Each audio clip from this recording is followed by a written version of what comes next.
Assalamualaikum warahmatullahi wabarakatuh. Saya Muhammad Ryan Kautsar dengan NIM P012215, mahasiswa psikologi Universitas 11 Maret kelas D angkatan 2022. Di awal keperjalanan, saya dan kelompok dalam mengembangkan alat tes psikologi dalam bidang peminatan karir, yakni tes Riasek Holland, tentu kami mencari tahu lebih dalam dari berbagai jurnal-jurnal dan beberapa skripsi mahasiswa. Kami mencoba untuk mengamati dan memodifikasi beberapa butir item tes Riasek yang ada dengan membuat masing-masing per dimensi 10 butir item tes pernyataan favorable dan unfavorable. Tentu, kami juga melihat kriteria target responden yang kami inginkan, yakni berusia 18 hingga 35 tahun dan merupakan orang Indonesia, sehingga bahasa yang dibaca dapat mudah dimengerti. Evidence based on test content adalah dengan saya dan kelompok meminta bantuan expert judgment untuk melakukan evaluasi butir tes yang kami buat. Masing-masing dimensi berisikan 10 soal. Jadi para expert judgment melakukan penilaian item-item tes yang telah kami buat dalam mengukur konsep yang ingin diukur. Contoh dalam realistik pernyataannya yang kami buat adalah saya bisa mengoperasikan mesin dan peralatan seperti peralatan elektronik, rumah tangga, bangunan, dan lain-lain.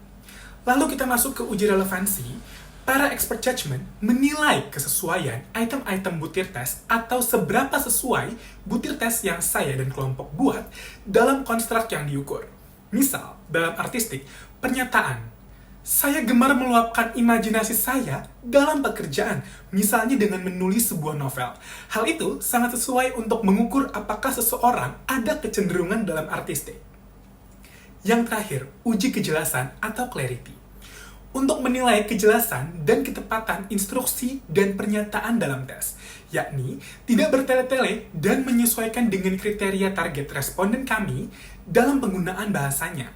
Di sini, para expert judgment menggunakan penilaian dengan skala Likert dari 1 sampai 5, di mana mereka memberikan penilaiannya dari setiap butir tes yang kami buat. Kemudian, penilaian tersebut kami jadikan acuan sebagai memodifikasi butir soal yang kami buat. Setelah melakukan uji validitas isi ini, saya dan kelompok mencari skala Riasek milik orang lain sebagai pembanding validitas konvergen dan skala milik Hippocrates yang menggabungkan 4 temperamen sebagai bagian dari teori pengobatannya sebagai pembanding validitas divergen skala kami. Setelah melakukan uji validitas isi, kami mulai pendistribusian alat tes kami dan skala pembanding kami ke teman-teman, keluarga, bahkan di media sosial. Kami mendapatkan 200 responden sebagai uji coba dalam penelitian serta pengembangan alat tes kami. Setelah data didapatkan, kami melakukan reverse pada pernyataan-pernyataan yang unfavorable bertujuan membantu menghindari bias desirability, ini dengan menghadirkan pernyataan yang mungkin tidak disukai oleh responden.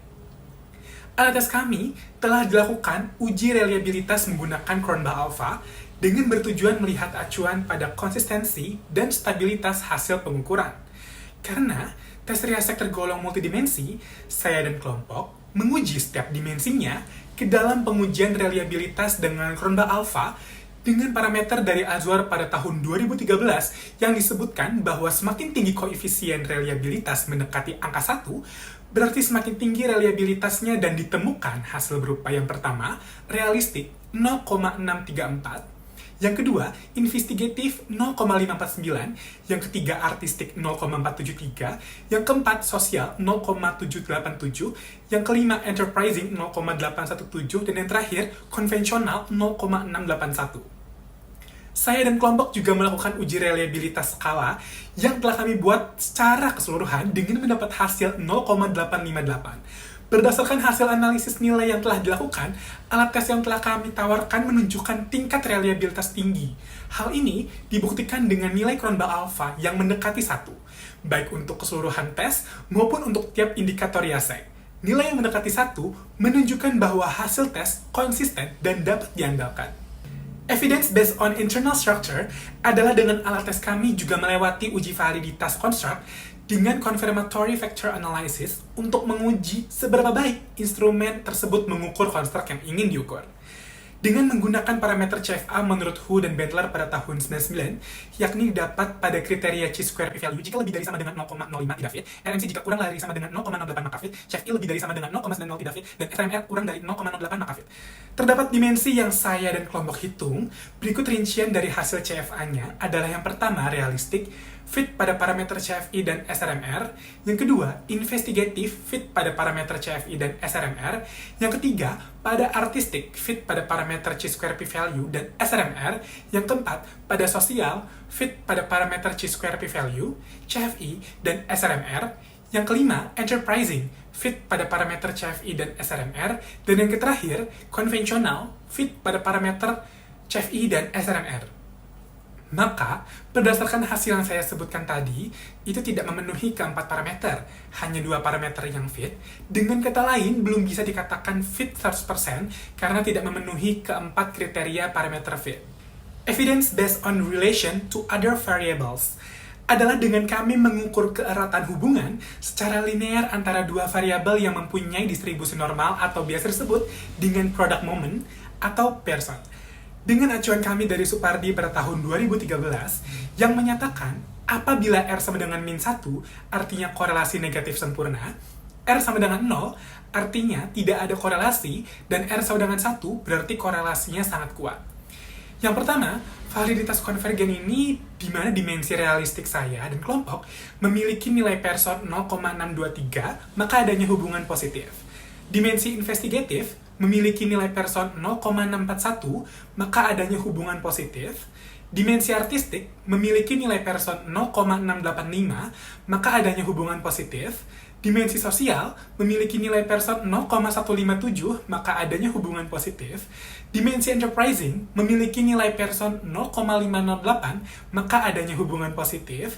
Dan dimensi konvensional memiliki nilai Pearson 0,613, maka adanya hubungannya positif.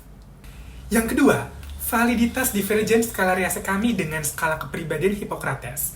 Realistik dengan sanguinis 0,056, realistik dengan melankolis 0,213, realistik dengan pragmatis 0,193, realistik dengan koleris 0,056, investigatif dengan sanguinis 0,426, investigatif dengan melankolis 0,487, investigatif dengan pragmatis 0,516, investigatif dengan koleris 0,426, artistik dengan sanguinis 0,292, artistik dengan melankolis 0,174, artistik dengan pragmatis 0,265, artistik dengan koleris 0,292, sosial dengan sanguinis 0,210, sosial dengan melankolis 0,029, sosial dengan pragmatis 0,193, sosial dengan koleris 0,210, enterprising dengan sanguinis itu minus 0,105, enterprising dengan melankolis 0,099, enterprising dengan pragmatis 0,366, enterprising dengan koleris minus 0,105, konvensional dengan sanguinis 0,237, konvensional dengan melankolis 0,603, konvensional dengan pragmatis 0,344, konvensional dengan koleris 0,237. Berdasarkan analisis data, ditemukan bahwa sebagian besar 22 dari 24 hasil analisis data menunjukkan hubungan positif antara skala buatan kami dan skala pembanding. Kecuali pada data enterprising dengan sanguinis dan enterprising dengan koleris, di mana keduanya sama-sama mendapatkan nilai minus 0,105 yang menunjukkan terjadi hubungan negatif. Dengan kata lain, kedua data ini menunjukkan hubungan negatif atau tidak adanya hubungan terhadap skala Riasek buatan kami. Munculnya hubungan positif pada skala Riasek buatan kami dengan skala divergen itu dimungkinkan karena adanya kemiripan antara tes Riasek dengan tes kepribadian Hippocrates. Dapat kami asumsikan bahwa uji validitas divergen kami ini lemah. Kami menyadari kesalahan kami dalam pemilihan skala divergen yang tidak relevan dengan masa sekarang. Namun, jika dilihat dari dua bukti lainnya, alat tes yang kami kembangkan ini memadai dan baik untuk digunakan. Alat tes yang kami buat telah teruji secara psikometris. Namun, masih ada beberapa kekurangan dalam proses pengerjaannya. Kami juga telah belajar dari kesalahan tersebut dan akan terus memperbaikinya. Oleh karena itu, kami mohon untuk dapat dipertimbangkan dengan menggunakan alat tes kami. Kurang lebihnya mohon maaf. Terima kasih. Wassalamualaikum warahmatullahi wabarakatuh.